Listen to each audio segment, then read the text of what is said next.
জীবনে টাকা পয়সাই মানুষের জীবনে সবকিছু নয়। আজকে একটা ভালো ভিডিও তোমাকে দেখাচ্ছি, দেখো। এখানে দেখো একটা থার গাড়ি দেখা যাচ্ছে। এই থার গাড়িটার মূল্য হচ্ছে মোটামুটি ধরে রাখো 20 লক্ষ টাকা। তার সামনে যদি আরেকটু এগিয়ে যাও, দেখো তার সামনে একটা গাড়ি যাচ্ছে, এইটা অন্য আরেকটা গাড়ি।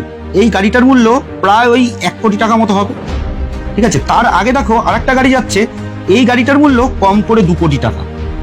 এবারে দেখো তার সামনে আরো একটা গাড়ি যাচ্ছে, এই গাড়িটার মূল্য প্রায় 2 কোটি টাকারও বেশি।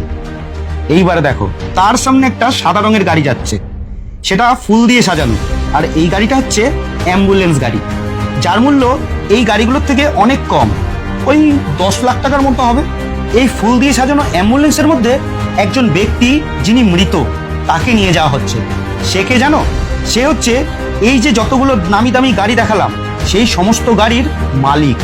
হ্যাঁ সত্যি, এই অ্যাম্বুলেন্সে যার শেষকৃত্য সম্পন্ন হতে যাচ্ছে, সেই মৃত ব্যক্তিটি হচ্ছেন এই সমস্ত গাড়ির মালিক। তোমাকে এটা দেখানোর কারণ হচ্ছে, তুমি একবার ভেবে দেখো, যে মানুষের প্রচুর অর্থ, যশ, অহংকার থাকা সত্ত্বেও তার শেষ যাত্রা সম্পূর্ণ হচ্ছে সামান্য মাত্র একটা অ্যাম্বুলেন্স গাড়িতে।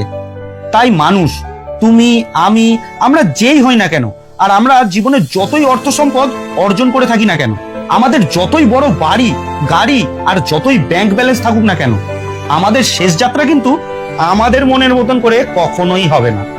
না আমাদের এই পৃথিবীতে আসাটা আমাদের মনের মতো হয়েছিল, না আমাদের এই পৃথিবী ছেড়ে চলে যাওয়ার ব্যাপারটাও আমাদের মনের মতন করে হবে। তুমি কি ভাবছো যে এই জীবনে যত কিছু ঘটছে সবকিছুই কি তোমার আমার প্রত্যেকের মনের মতন করে ঘটছে? না গো, সবকিছু আমাদের মন মতো কখনোই ঘটছে না।